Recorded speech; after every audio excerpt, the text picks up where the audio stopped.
Salut à tous, aujourd'hui dans Boulangerie Papa, je suis accompagné de Mathilde, ma stagiaire qui était venue faire un petit dossier et du coup on a fait des pains au lait, j'ai testé ses capacités et elle m'a posé pas mal de questions. Je suis sûr que cette vidéo va vous intéresser, regardez ça et en plus après vous allez faire ça là. On a même mis des petits grains de sucre. Allez, bonne vidéo à tous. Donc elle a choisi la petite recette sur le livre qui est là et elle va le faire toute seule et moi ça va me permettre de voir si c'est bien expliqué, si je suis un bon prof, etc. Et en plus on va pouvoir voir les petits défauts et ça c'est ce qu'on aime dans Boulangerie Papa. Allez, je vais surveiller un petit peu la main d'œuvre et on va voir ça ensemble. Première question de Mathilde, simple, efficace. Est-ce que c'est important de bien peser? Ben ouais Mathilde, faut bien que tu pèses. Ça c'est vraiment la base. Donc comme d'habitude je lui ai donné juste ma balance de précision. Hop, levure, sel, sucre et elle va faire tout toute seule. Je vais rien dire et on va voir le résultat. Donc elle a bien séparé tous les ingrédients. Elle va suivre les consignes du livre. Voilà. Et après, on va surveiller. On va voir un peu ce que ça donne. Les amis, petite consigne. Toujours lisez bien la recette en entier avant de commencer. Et vous voyez la vidéo qui est avec le QR code du livre. Et ça va vraiment vous aider pour bien suivre toutes les étapes. Voilà, le beurre, il faut bien le sortir en avance. Vous le découpez, comme ça il reprend la température. Et ensuite, c'est parfait pour l'incorporation. Ok, toujours les liquides en premier, c'est la base. Ok, les amis, ceux qui suivent, on se met notre lait. Non, pas de grumeaux en boulangerie. Le saupoudré, je sais pas, le casser un peu. L'émietté? L'émietté. Non, alors la levure fraîche, pas besoin de l'émietter ni rien du tout. On la met dedans sans se prendre la tête. Doucement, pendant 4 minutes. Alors voilà, comme d'habitude, donc les amis, quand on parle de première vitesse, avec ce Kenwood là, le Camix, première vitesse, c'est vraiment même pas où il y a marqué minute 1. Voilà, ça c'est la première vitesse. Retrouvez la vidéo sur les pétrissages avec un robot, ici c'est très important. Ne pas aller trop vite au début, c'est important. Et surtout, on met un petit chrono. Et du coup, qu'est-ce qu'il faut faire avec la farine qui reste sur les côtés là? À ton avis? J'arrêterai la machine La machine? et j'essaierai de la remettre à l'intérieur. Tu sais ce que tu es en train de faire, le geste? Le nom ou pas? Non, pas du tout. Corner, ok. Donc là, elle corne pour remettre tous les ingrédients qui sont encore secs sur le côté, bien au milieu du pétrissage. Ça fait 4 minutes. On mettra à vitesse 2.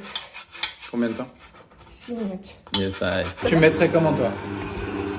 Alors, sachant que vitesse 1, vous avez mis ça. Ouais. Donc vitesse 2, pour moi, ça serait celle-là. Ouais. Voilà, c'est un peu faible. Encore. Encore. Ouais, c'est un peu rapide là. Ouais, c'est bien. Là, c'est bon. Donc là, c'est un peu difficile à régler, hein, tout simplement parce que la vitesse 2, en fait, c'est la vitesse 1 sur un robot comme ça. Voilà, là, ça pétrit assez rapidement. Pendant 6 minutes, ça va faire ce qu'on appelle l'étirage au soufflage. Donc ça, c'est bon. La vitesse, elle est bonne. 1, 2, 3, 4. Voilà, c'est à peu près le rythme de travail. Quand ça décolle pas, là, c'est parce que peut-être que la farine, elle n'est pas assez puissante pour absorber tout le lait. Mais avec un étirage assez rapide comme ça, pendant 6 minutes, ça va venir. Hein. Il faut que ça se décolle un peu et ensuite on mettra le beurre. Si ça vous arrive, pas d'inquiétude. La fois d'après, vous baissez un tout petit peu la dose de lait. Technique, si vous voyez que ça décolle pas, vous mettez en deuxième ou troisième même. Voilà, ça c'est la technique un peu bourrin, mais au moins ça décolle. Et quand c'est bien décollé, au bout de 6 minutes, vous mettez votre beurre petit à petit. Alors là, étant donné qu'il y a un tout petit peu trop d'hydratation, etc., mais voilà, je vous l'ai expliqué, ça va donner ça. Mais il n'y a pas d'inquiétude. Donc là, Mathilde, tu prends... Là, il y a une grosse quantité... Ah, excuse, attends. Un peu technique. Allez, donc là, le pétrissage est terminé. C'est un petit peu doux, mais ça va le faire avec ma super technique. Donc là, elle va diviser en deux, Mathilde, tout simplement parce que moi, je vais en prélever pour en faire 6 personnellement. Et je vais lui en laisser 6. Si ça colle, on peut mettre de la farine, c'est pas interdit. Et ensuite, elle va devoir abaisser en suivant les consignes présentes dans le magnifique livre. Alors, avec la super technique, donc le but, c'est après le pétrissage, on va l'abaisser en fait, notre pâte, pour qu'elle prenne très très bien le froid. Et ça, c'est une petite technique de super boulanger. Vous allez l'abaisser de manière uniforme et on va la placer sur... moi, je place toujours sur mes feuilles comme ça, mais on va la filmer et on va la placer au congélateur pour stopper la fermentation. Parce que n'oublions pas qu'après le pétrissage, il y a fermentation. Et ça, c'est vraiment une super technique pour travailler des jolis pains au lait. Dans le livre, c'est marqué ABC, faites un rectangle. Elle abaisse, elle fait un rectangle. et on va déplacer sur la feuille. Voilà, vous filmez bien votre pâte, ça c'est très important pour pas que ça croûte. Et ensuite, du coup, vous placez au congélateur. Donc là, on va ouvrir, on va placer au congélateur. Au moins 20 à 30 minutes. Si vous avez besoin de laisser plus, vous placez votre pâte dans le frigo. Voilà, vous pouvez la placer jusqu'au lendemain pour faire un pointage long. Il n'y a pas de souci. Ce qu'il faut, c'est vous faire un petit peu de place. Mais voilà, il n'y a pas de problème. À ce stade-là, si on maîtrise la fermentation, on peut le laisser 12 heures, 24 heures bien au frigo et non plus au congélateur. Donc nous, 30 minutes au congèle et on reprend juste après. Surtout à la bonne franquette. C'est-à-dire vous laissez bien là-dessus. Là, ça a posé sur les glaçons, sur les choses comme ça. Comme ça va vraiment figer. Dans 20-30 minutes, soit on reprend, soit on bascule au frigo pour éviter que ma pâte soit trop congelée. Allez, donc on reprend. Donc l'avantage avec cette technique de mettre bien à plat, vous allez travailler une pâte qui n'a pas fermenté et du coup, ça sera beaucoup plus facile. Donc là, on va diviser en pâtons. Donc là, c'est marqué divisé en 6. Donc ça fait 6 pâtons de 80 grammes en gros. Et donc là, Mathilde va devoir bouler. Donc c'est marqué, regardez, page 28 pour le boulage. Donc voilà, elle se réfère à la page 28 du livre. Et on va voir ce que ça donne de faire une boule bien faite. Pas bon un camembert. Ça, c'est pas bon. Si, c'est très bon.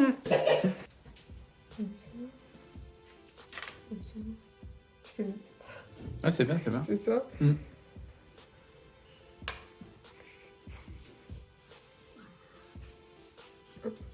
Pas mal. Donc là, c'est vraiment le boulage de base. Donc, il n'y a pas de mouvement de rotation, etc. Mais vous avez une très bonne mise en forme hein, quand c'est comme ça. Il suffit de laisser comme ça et vous laissez 10 minutes comme ça. Ça peut marcher très bien. Vas-y, je te laisse en refaire un. Voilà, on rabat tout sur l'intérieur. On tourne dans le sens inverse des aiguilles d'une montre. Et au bout de 10 petites manips, on remet tout au milieu. Voilà, ça, c'est la technique sans bouler. Et après, si on veut bouler, il faut juste ajuster. Tu sais faire ou pas? Non. Vas-y, fais naturellement. Ça serait comme ça. Ok. En fait, ce mouvement de boulage, c'est pour souder un petit peu plus. Là, c'est pas trop soudé. Si vous voulez bien bouler, il faut prendre bien votre main. Vous pouvez revoir la vidéo sur le boulage. Et vous tournez dans le sens inverse d'aiguille d'une montre assez rapidement. Et automatiquement, ça va un peu plus bouler. Il y aura un peu plus de force. Mais c'est tout à fait possible. Donc là, elle se réfère à une autre page, page 32. Où là, la technique du façonnage est décrite. Et donc voilà, là c'est le premier pain qu'elle va façonner. On va voir ce que ça va donner. Hop, du coup, comme ça. Oups. Et comme ça. Alors ça, si on façonne comme ça, il n'y aura pas assez de force. Ça c'est plus le mouvement d'une mise en forme. Donc ça, c'est une mise en forme. Donc c'est pas bon. Ce qu'il faut, c'est retourner. Vous placez cette première soudure vers le bas et vous allez refaire 2 fois le même mouvement. Voilà, une première fois et encore une fois, ouais. Comme ça. Voilà, c'est ça. Et après, tu vas façonner dans tes mains. Un peu ça. sous les mains, le mouvement du boulanger, quoi. Ok, pas mal. Allez, un deuxième. Allez, on dégaze bien. Un premier comme ça. Voilà, tu peux taper un peu dessus. J'ai pas compris. Tu Il faut tournes. le tourner comme ça. Ouais. Et là, on le refait. Là, tu refais exactement à peu près la même chose que là. Ouais, c'est ça, tu J'appuie tapes. dessus. Et je refais. Hein. Voilà, c'est ça. Et là, je roule comme un boulanger. Alors, Pas qu'est-ce que t'en mal. penses? C'est très pas mal. C'est très pas mal. Ça va, parce que ça, c'était son premier, deuxième, et le troisième, il commence à être viable. Hein, donc, assez rapidement, c'est pas mal. Hein. Allez, on finit ça et je vous montre pour l'après. Et donc là, c'est pour la pousse. Donc, elle va suivre exactement le truc. Donc, elle a fait bouillir de l'eau à la bouilloire. Elle le met dans un bol. Elle le met dans le four. Le four, il reste éteint pour pas dépasser la température de 30 degrés. Je vous rappelle, c'est très important. Et elle va mettre sa plaque dedans, de petits pains au lait en pouce avec un petit chrono pour 1h30. Surtout petite technique, au bout d'1 heure, vous les sortez. Ok, vous faites préchauffer votre four à 170 degrés et ça sera parfait.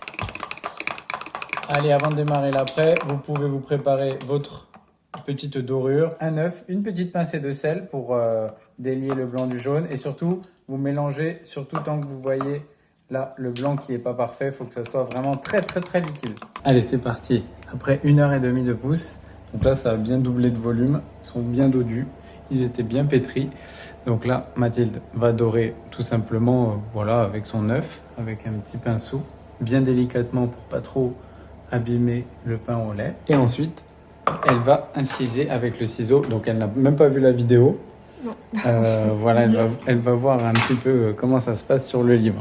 C'est comme ça ou pas? Alors normalement, ta lame du bas, elle va rester dans le pain au lait. Donc tu vas couper, Ok. lève et ta... Ouais, c'est ça. Et ta lame, en fait, elle va se décaler. Tu restes... Vas-y. Vas-y. Je vais t'expliquer pour le deuxième. Ok, donc là, si ça colle, tu peux tremper dans ta dorure. Et ensuite, il faut que tu fasses comme si, en fait, tu coupais une feuille, Oui. tu lèves et tu restes droit, en fait. Ouais, Comme c'est ça. bon. Voilà, bien droit sans pencher ton ciseau. Plus t'es droit, mieux ça sera. Droit comme ça? Ouais, droit comme ça, Par exactement. rapport au pain, ok. Mm.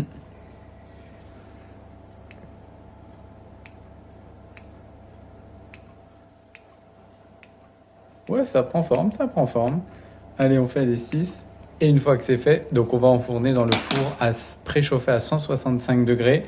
Je fais les miens quand même et après on va enfourner. Je vous en fais un petit, donc bien tenir droit. Hop. On va pas chercher trop loin, pas trop profond. Et voilà, le tour est joué. Bonne remarque, du coup Mathilde me dit, est-ce qu'on met pas un peu de sucre quand même? Bon, ça c'est la gourmandise des teenagers. Donc là, on va se mettre un petit peu de sucre. Donc c'est du sucre perle, vous pouvez mettre du sucre grain, etc. Très bien, et on passe à la mise au four. Donc on va suivre ça, on enfourne. Donc là, vu qu'il y a l'œuf, on n'a pas besoin de mettre de buée, à 160 degrés pendant 15 minutes. Ah, ils sont beaux, ils sont chauds. Après exactement 16 minutes, on a allongé un petit peu la cuisson, on avoue. On va les laisser refroidir gentiment. Donc là, ils sont bien cuits, on le voit, ils se tiennent bien. Et franchement, pour une première, c'est pas mal du tout. On va les laisser refroidir 20 minutes ou 30 minutes, selon notre envie de dégustation. Et après, on se coupe ça et on va passer à la dégustation au débrief. Alors, la cuisson est terminée. Donc, bon, voilà, ça c'est bien. Et ça, ceux de Mathilde. Alors, c'est très intéressant parce que déjà, vous pouvez voir qu'en 6 pains au lait, déjà, elle a énormément progressé. À partir de ça, après, elle a fait un pain au lait que plutôt viable. Franchement, si vous voyez ça en boulangerie, c'est pas une catastrophe totale, je vous le dis. Ce qui est très intéressant également, c'est avec une même pâte, vous allez avoir 2 produits totalement différents. Vous pouvez avoir un produit comme ça, voilà, qui manque de travail, et vous pouvez avoir un produit qui est assez propre, bien fait. Ça dépend juste du façonnage de la manipulation. Donc, je reçois pas mal de questions en fonction des fois des pâtes, etc. Qu'est-ce qui n'a pas été? Juste, il faut de l'expérience et petit à petit, ça va marcher, c'est sûr. Donc voilà, avec de l'entraînement, Mathilde, ça va devenir la reine du pain au lait. Allez, on déguste ça. Coupe-toi une petite tranche, déguste ça, voir si tu as bien travaillé pour ton premier pain au lait de A à Z. Yes. Je vais quand même goûter parce que faut vérifier quoi. Franchement, bien bossé. La recette elle était bien, donc un tout petit peu trop hydraté, mais bon, ça, il faut s'adapter en fonction de votre farine. Mais vous avez vu que ça s'est bien passé. Vous avez des magnifiques pains au lait. 6 pains au lait maintenant, opérationnel pour la suite. C'est parti. Allez, allez les amis, à bientôt sur Boulangerie Papa. N'oubliez pas de liker, de partager, on met un petit pouce bleu pour Mathilde qui a bien travaillé. Et à bientôt. Ciao, ciao.